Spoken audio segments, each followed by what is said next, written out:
nguhaye ikaze rero muri iyi nkuru naguteguriye, ngira ngo already wabonye amafoto kuri iyo screen yawe y'aba bantu tugiye kugarukaho muri iyi nkuru. Ni umugore witwa Mutesi Jorine Dusabe, ni mu gihe umugabo we yitwa Chris Rugari. Uyu mubyeyi yiyiciye umwana we, yamwishe kubera ko umugabo we yashakaga gutandukana nawe kubera ibijyanye no gupimisha ADN, kubera ko yarikekaga kavuga ati rwose uyu mwana noneho naza kumenyekana ko ntabyaranye n'uyu mugabo biri buze kuza kuba byaba ikibazo gikomeye cyane.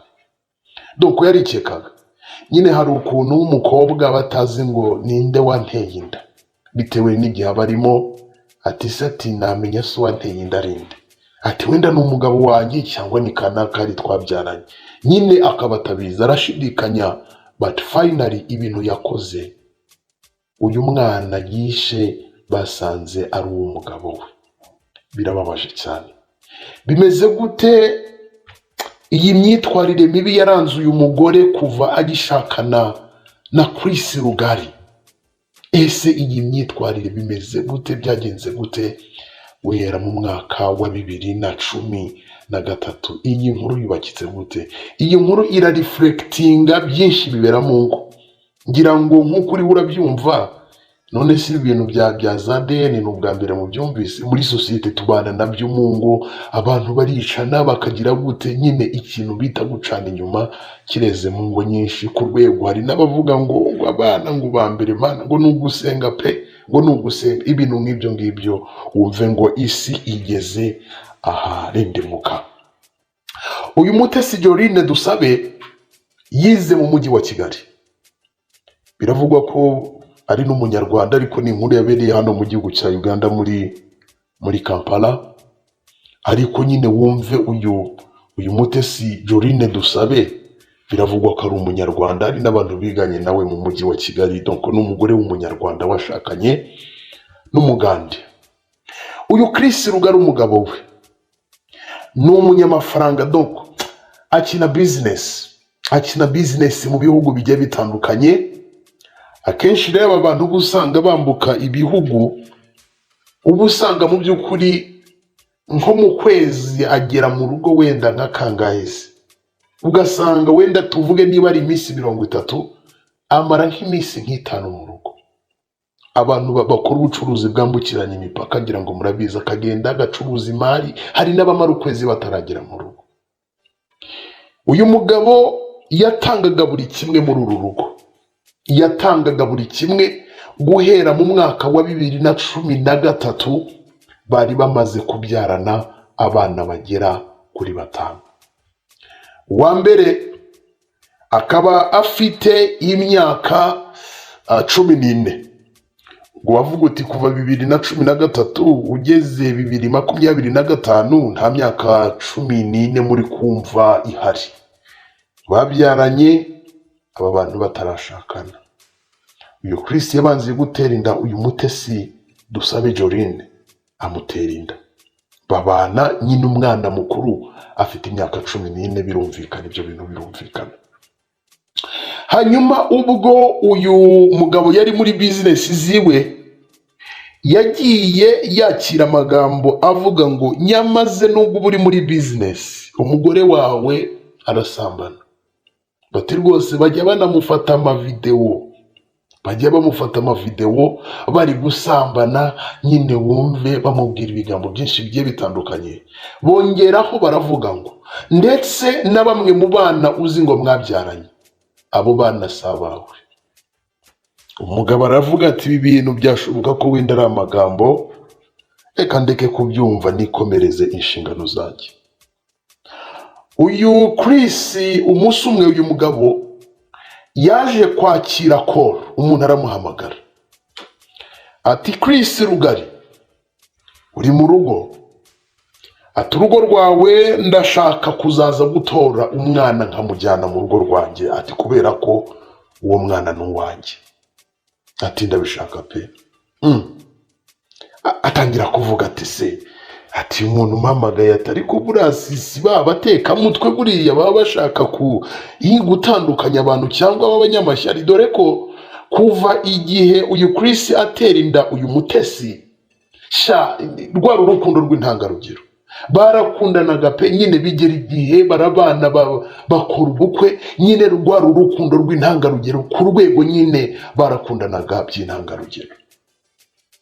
Hanyuma uyu mugabo Chris aravuga ati ibi bintu uyu mwana wampamagaye, yanatekereje ko ngo ashobora kuba ari nk'umuhanzi ngo uri kumuhamagara kugira ngo amukoreho indirimbo, kugira nyine yumve uburyo agomba nk'umugabo nyine reactinga, abwiwe ngo wenda uyu mwana wabyaranye n'umugore wawe ntabwo ari uwawe. Hanyuma uyu Chris abibaza umugore we ati, Dorine mugore mwiza, ibi bintu bimeze gute? Ko nakiriye call ivuga ngo hari umusore mwabyaranye ushaka kuza gutwara umwana we, bimeze gute? Uyu mwana bimeze gute? Umugore wabitera utwatsi aterekana ati, ngewe atari ko bebe, ni ukuri n'abashaka kudutandukanya, atabo bantu rwose bima amatwi bo nabashaka kudutandukanya, ubwo n'ukuntu twibereye neza. Nongere nkwibutse ko yari yarabwiwe mu kazi akora inshuro zigiye zitandukanye ati rwose umugore wawe arasambana guca inyuma, umugore wawe guca inyuma yararangiye, uribwira ngo ufite umugore naho byararangiye, bamaze kumumara n'abantu ufite sabaho. Chris Rugari abitekerezaho cyane, abitekerezaho gatatu, abitekerezaho inshuro zirenze 3, arangije atari ko gukomeza kubwirwa aya magambo, ni gute aba bana 5 ntabafata narangiza nkabajyana nkajya kubakoresha kubapimisha ADN nkareba kuko aba bana niba ari abanjye. Abana Chris arabafata, afata sample y'abana 3, aravuga ati reka mfate aba bana 3 harimo n'uyu mwana w'imfura, ubwo ni 2 n'uwo mwana w'imfura y'imyaka 14, ataba bana reka mbafate mbajyane kubapimisha ADN. Agezeyo uyu Chris yakubiswe n'inkuba, yasanze abana 2 bose atarabe, asanga umwana w'imfura umwe yateye inda Mutesi batarabana w'imyaka 14, uwo mwana ni wowe gusa. Chris atumutwe agira depression, aravuga ati mu by'ukuri mba nagiye mu mahanga gushakisha umugore wanjye, burya agasigara ari gusambana bikagera naho aryamana n'abandi bakabyara n'abana. Yaje kuza kuba yakira ibikomere, yemera kurera abana akomeza kubitaho. Hanyuma Dorine nawe akomeza kurera nk'ibisanzwe, ariko byaje noneho guhumira ku birari. Chris yabaye nk'uwihaye amahoro, ati bura na accident wenda ari n'igihe wenda abana mufashe ku ngufu, ati ibintu reka ndeke wenda kubikomeza, abana n'abana reka mbarere nta kibazo. Umugabo igihe yari yicaye mu rugo yicaranye n'abana ndetse n'uyu mwana mukuru y'imyaka 14, buriya umwana w'imyaka 14 n'umwana umaze gukura, none abana b'iki gihe uramureba ukavuga uti uyu mwana yujuje imyaka 18, nyine abamaze gukura. Maze bicaye, uyu mwana mukuru y'imyaka 14 aterura amagambo yo gushinja mama we, donc arondora abagabo bose ati mama guca inyuma pe, ati mama aguca inyuma, mama asambanira hano, mama ahoza abagabo hano, nyine mama amushinja buri kimwe cyose, anonosora abagabo, arabivuga bicaranye. Chris yagize umujinya n'ibyo bya ADN byari byiyongereyeho, arangije aravuga ati ngomba kwinjira muri process yo kwaka gatanya. Yahise ashaka gatanya ajya muri iyo process. Urumva zimwe mu ngingo yitwaje hariyo kuvuga ngo abana ntabwo ari abanjye. Mu rukiko bamusabye ko bagomba kuza n'abacamanza ubwo n'abavoka niba ari n'abashinjacyaha wenda kubera ko nyine hari process ya divorce, wenda sinzi ukuntu process ya divorce wenda ikorwa, niba haba ibintu byo kuburana n'abanyamategeko, ariko ntekereza ko baba bahari. Arangije ati bapanga umunsi bati tuzajya gufatisha ADN uyu munsi n'uyu nguyu. Ariko urabyibuka ko uyu mugabo yari yatwaye sample y'abana bagera kuri 3, ni mu gihe abandi bana bagera kuri 2 kubera ko ni 5 babyaranye bo bari basigaye mu rugo, donc ni nka sample nyine yafashe, hasigaye abana bagera kuri 2. Hanyuma rero habura umunsi umwe kugira ngo izo ADN zize kuza kuba zafatwa. Uyu mugore yagize ibitekerezo, niba navuga ngo n'iby'ubupumbafu cyangwa se niba atari urukundo hari, yaravuze ati byanga byakunda ngiye guhomba umugabo. Kandi uyu mugabo yamperezaga buri kimwe, yari afite amafaranga. Ati rero ngiye guhomba umugabo. Atekereza nabi, atekereza kwica umwana we kugira ngo nyine imiryango nyine ihugire mu bijyanye no gushyingura no kwita ku mwana, uburwayi, ibintu nk'ibyo ngibyo, ibyo bijyanye no gupimisha ADN. Donc byabaye mu ijoro nk'ejo bari bujye gufata ADN z'abana bagera kuri 5 urukiko kugira ngo habe gatanya. Ariko umugore biravugwa ko we yari yapanze umupangu, kubera ko ntiyarazi ngo abona byaranye n'umugabo wanjye nabaye, abona byaranye nawe naba, usibye umwana wa mbere w'imyaka 14, we yari yapanze ko aba bana agiye kubakuraho gake gake, nyine ku buryo famiye ihugira muri ibyo bintu byo kuvuga ngo turi gushyingura abana, turi kugira gute. Ni nkaho yavuze ati nzaba mbyara abandi bana, reka nkureho gake. Urumva ubugome bw'iyi si uburyo bwateye. Reba umubyeyi yabyaye abana bagera kuri 5, bamwe ababyaye muri ibyo bibazo bimeze gute, ntabwo azi ngo abo yabyaranye n'umugabo we nabaye, kubera ko umwe yajyaga undi yaca ku ruhande, nuko undi akurira, ntazi ngo wateye inda ninde. Watekereza ati aba bana cyangwa bikunda ibibazo biravutse, reka nzi noneho nkureho gake. Aba bana ngende nyine duhugire mu bijyanye n'ibiryo, ibyo bintu by'amadivorce nge n'umugabo wanjye byanga byakunda tuzabana. Aba bana ntibe nyine yagize, niba ari umujinya, niba ari iki, niba ari amayeri, hari ukuntu abagore niba bagira amayeri ameze gute, sinzi ukuntu bamwe batekereza. Gusa byaje kuza kuba byagenda gute. Muri iryo joro rero umwana umwe w'imyaka 2 n'igice aba amutwaye ku bitaro. Ati umwana ameze nabi. Ubwo ni muri iryo joro nk'ejo araba ibijyanye no gupimisha ADN. Ati umwana ameze nabi.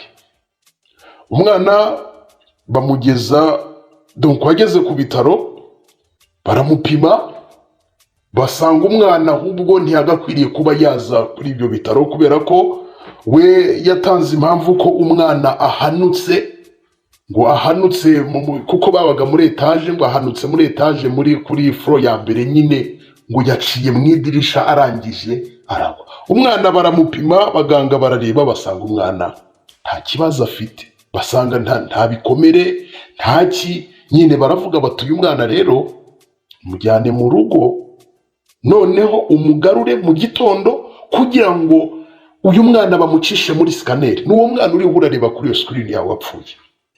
Ati mujyane, turi buze kuza ko twamucisha muri scanner turebe niba koko hari ikibazo yagize. Mu gitondo uyu Jorine yabyukiye ku bitaro n'uyu mwana we.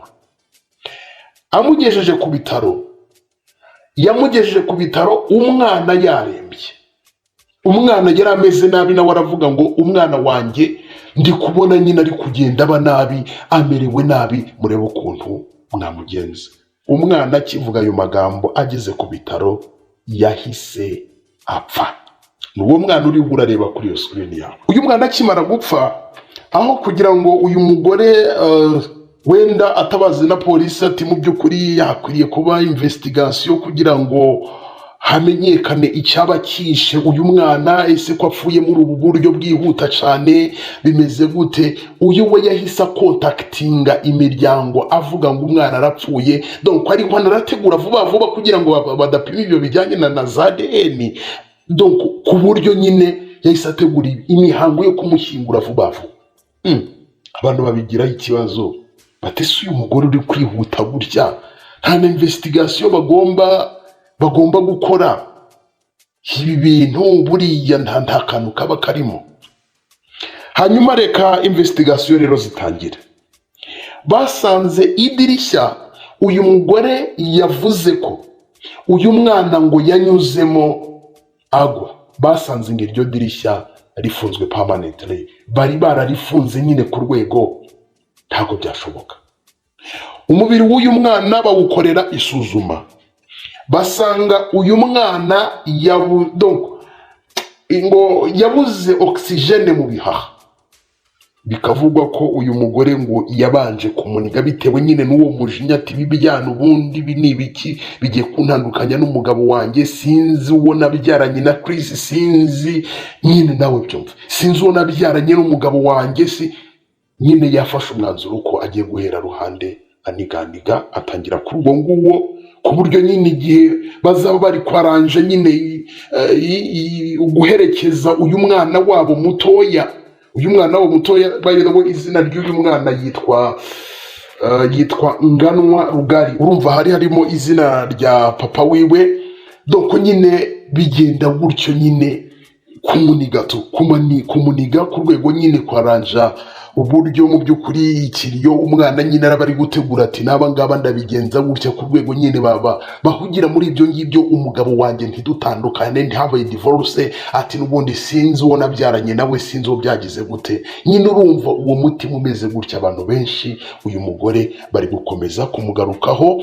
Hanyuma umukozi bari bataye muri yombi yaravuze ati ngewe nari niyicariye muri salo rwose, sinzi ngo umwana yasimbukiye, sinzi ngo byagenze gute, sinigeze mbona umwana asimbuka, ati rwose iby'urupfu rwiwe rwose ntabwo mbizi, bati rwose mwabibaza mama wabo rero baza gusanga nta burozi uyu mwana yigeze ahabwa, nta kintu gihumanye uyu mwana bigeze basanga mu gifu, ahubwo basanze ari ukubura umwuka mu bihaha bijyanye no kuba yanigwa. Ikindi nuko basanze nta injuries, nta bikomere, nta gikomere na kimwe cyabonetse ku mubiri w'uyu mwana. Ukibaza wa mugani uburyo umwana yasimbuka muri floor ya kangahe, umwana ntavunika amaguru, ntavunika amaboko, ntagenda ari gucumbagira, nta na kimwe. Ahubwo uyu mubyeyi yanize uyu mwana uri urareba kuri iyo screen yawe. Gusa ikintu kibabaje, umubiri w'uyu mwana bawupimye amaze gupfa, ngira ngo bibaye ejo bundi mu ntangiriro z'iki cyumweru turi gusoza, ni mu ntangiriro z'iki cyumweru bapimye umubiri w'uyu mwana ngo barebe niba uyu mwana ari uwa Chris Rugari, basanga uyu mwana yari uwa Chris. Uyu mwana basanze ari uwa Chris. Ni mu gihe cyangwa abantu mwe birababaje biteye agahinda. Ubwo batatu muri abo bana batanu babyaye, babiri umukuru n'aka kana nibo ba Chris, ni mu gihe abandi batatu yababyaye uyu Mutesi Jorine yababyaye ku bandi bagabo. Biteye agahinda, abantu benshi bari gutanga ibitekerezo bigiye bitandukanye. Umugabo akava mu rugo akajya guhahira umugore n'abana, umugore we agasigara ari gusambana n'icyo gihe. Ariko hari n'amakosa ngo abagabo bakora, ugasanga umuntu ugahugiye muri business, ugasanga ngo hari ukuntu umugore yakenera n'ibintu akabibura. Umubiri se none wa mugore umubiri wahagurukanaga akimenaho ibizi bikonje, none se ubu ntiyabivuze, ugasanga nyine akeneye umuzimya, nyine biranze tu, ugasanga niba hari abantu bamuterese burya nyine biba ari ibibazo bikomeye cyane. Ariko banaravuga ngo nta uzimya uwatse buriya kumuzimya, umuntu nyine wari usanzwe waka n'ubundi kumuzimya ngo aba ari ikibazo gikomeye cyane. So urumva ni urugo rwagize ibibazo bikomeye cyane kuri ubu ngubu. Umugore yatawe muri yombi, umwana ari guherekezwa, umugabo Chris Rugari. Ni ibibazo bikomeye cyane, ni ibibazo bikomeye cyane. Urumva ibibazo byabaye uruhuri, ibyo bya divorce, gupfa umwana, umugore we gufungwa. Nyine wumve umutima wa Rugari Chris wenda nko guturika bitewe n'ibi bibazo yagize. Uri butwandikira igitekerezo cyawe, gusa ibi ni ibintu tubamo bya buri munsi, sosiyete nk'inkuru tugenda tubagezaho uburyo nyine like sociologically, uburyo burya muri sosiyete abantu barakenerana, ukeneye kanaka, ukeneye kanaka. Buriya nicyo nyine bita ngo sosiyete cyangwa se communauté. Ni ukuvuga ngo nyine hatariho sosiyete none se abantu ntabwo wasavayivinga. Urakenera kujya kuri butiki ugasanga umuntu akaguhereza, ukagira gute, ugakenera abakugira inama, bakuba hafi, abagukorera ibyakunaniye. Ibintu nk'ibyo ni sosiyete, ni bwa buzima n'ubundi dusanzwe tubaho bwa buri munsi. N'ubundi ni nka cya kibisi cy'isi turimo nanone, ubusanga nyine muri bisi hari abasakuza, hari abatongana, hari abapfa ubusa, hari abo usanga bari guteretana mu kibisi.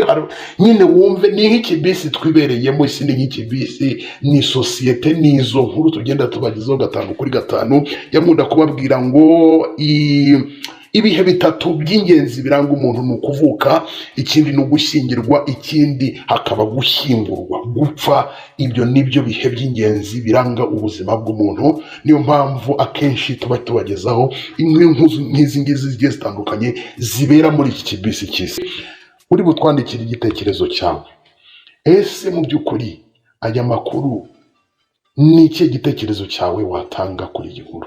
Uyu mugore uramuvuga wiki, wagize umutima umeze gutya, gushaka ku ABCD abana be bose yabyaye, kubera ko ntazi ngo abona byaranye n'umugabo wanjye nabaye, simbiza mbona byaranye n'umugabo wanjye. Uyu se burana Kirisira buriya harya naryamanye n'akana kandyamana naka, ntabwo ndi kubikuru wateye inda. Rero ni ibibazo bikomeye cyane. Uyu mugabo ngiye kumubura, ibyiza ibyana ni ugutangira kwica kimwe, noneho nkagenda nyine igihe kigiye kurangira nkongera nkagira undi nabi, ku buryo ibijyanye na za deni nyine bitazaba. Ibintu nk'ibyo ngibyo urabitekereza wiki? Imyumvire y'uyu mugore washutswe na Satani kuri iki kigero, iyi nkuru uratangaho igitekerezo kimeze gute? Niba utarakanda subscribe ubikore, tujye tubana mu nkuru n'ibiganiro tugenda tubagezaho 5 kuri 5.